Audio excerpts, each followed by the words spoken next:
welcome to this edition of the Market Share. I'm Paul Gifford, Chief Investment Officer. Joining me today is Rob Romano, our Director of Research. Rob, always great to have you on the Market Share. We're going to talk a little bit different topics today. I thought we would start off by talking about higher education and some of the financial pressures that we're seeing in that part of the market. And then we'll continue on with student loan conversations and actually end with how that it might be impacting the housing market. So let's start with what's happening with higher education and some of the budget cuts and finances that we're seeing there. Sure. We're seeing growing financial pressure in the higher education space. And this is mostly due to lower enrollment at some colleges, also higher costs, and also less federal funding.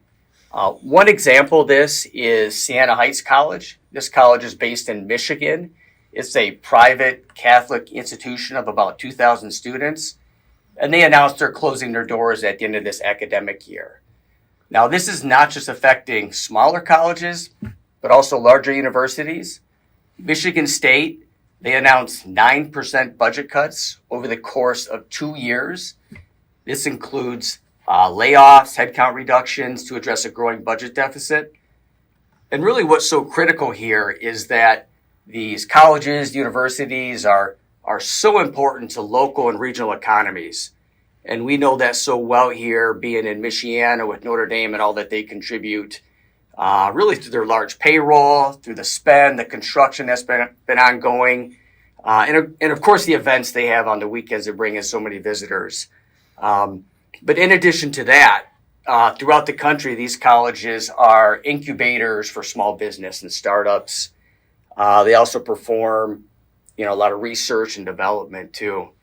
But going forward, another threat is artificial intelligence. Being able to build a curriculum through AI and have that as online learning.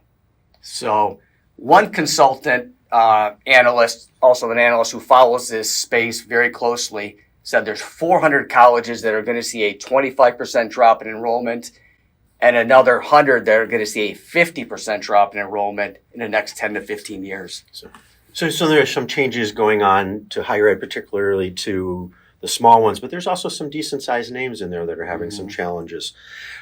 Part of that interesting conversation with higher ed is how students have to pay for higher ed.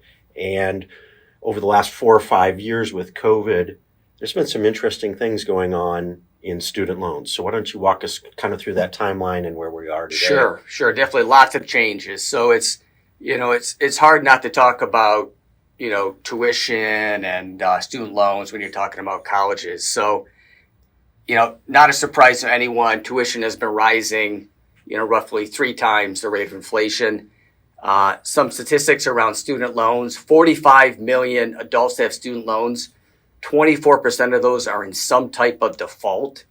The total amount of student loans is just under $2 trillion, and 75% of those loans are $40,000 or less, and women hold 2/3 of all student loans. So on this timeline, what I'm showing here is the payment process for student loans. And as Paul mentioned, there's been lots of starts and stops. So on the far left is March of 2020. That was during COVID.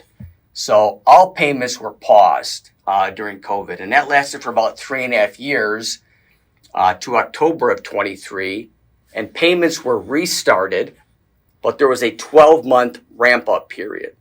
So in October of 24, the ramp-up period ended, payments restarted, and then in May of this year, May of 2025, that is when collections could start on anyone who may be in some type of default.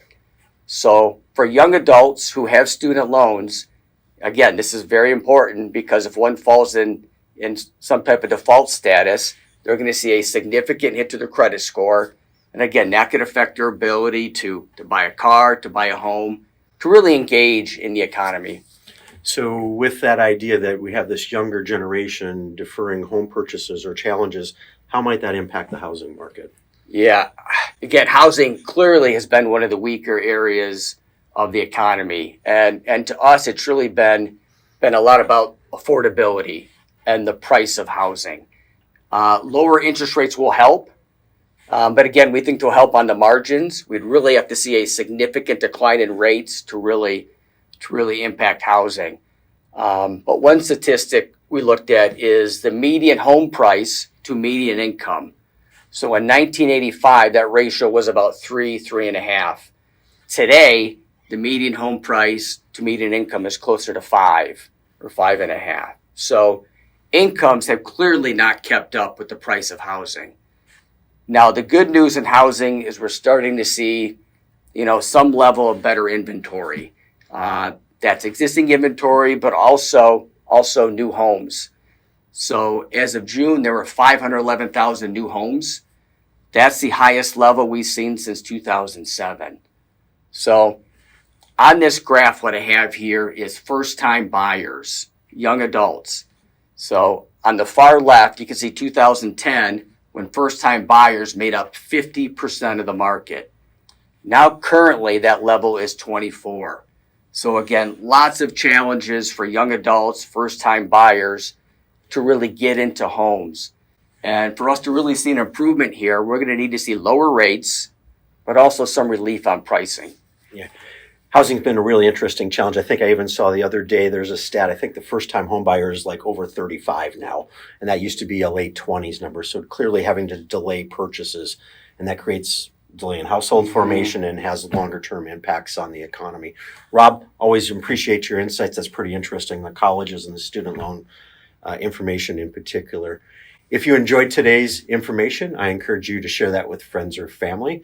If you do not currently subscribe to the Market Share, I encourage you to do so using the QR code at the end of the video or sending an email to wealthadvisory@firstsource.com. And as always, thank you for the opportunity to serve you and your family, and have a great day.